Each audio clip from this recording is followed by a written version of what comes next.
United States top diplomat will meet with allies in the Middle East and Europe this week to discuss how best to deal with the Taliban. Secretary of State Antony Blinken will first hold talks in Qatar as the Biden administration faces flak over its handling of the Afghanistan withdrawal. Let's get some analysis with Simon Jackman, CEO at the US Studies Centre. Simon, this is one of the challenges that the US faces, is trying to manage Afghanistan once again with Taliban control, not to revert to that vacuum which created space for al-Qaeda.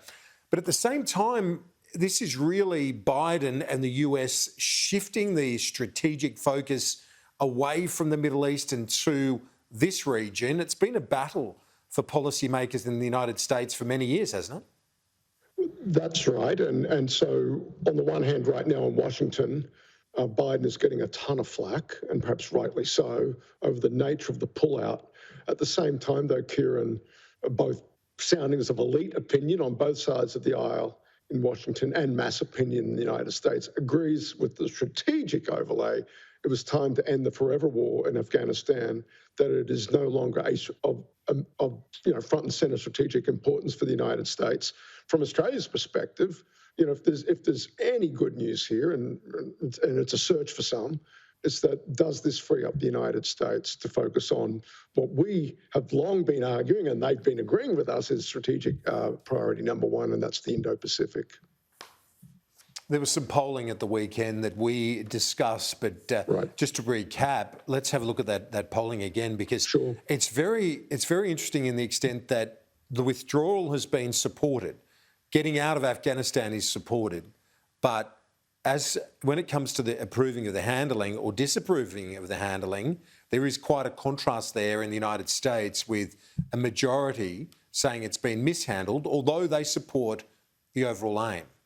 Yeah, that's right, Kieran. Remember, the last two presidents, one a Democrat, Obama, one a Republican, Trump, have been trying to get out of Afghanistan, right, under their presidencies.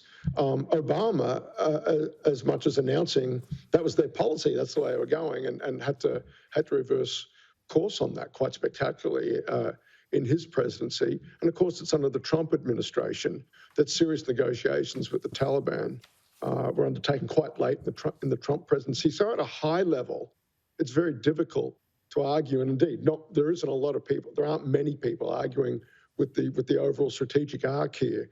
Where you get the real partisan disagreement at the moment in the United States, and it's evident in the usual way these things work, Kieran, the two different media ecosystems in the US.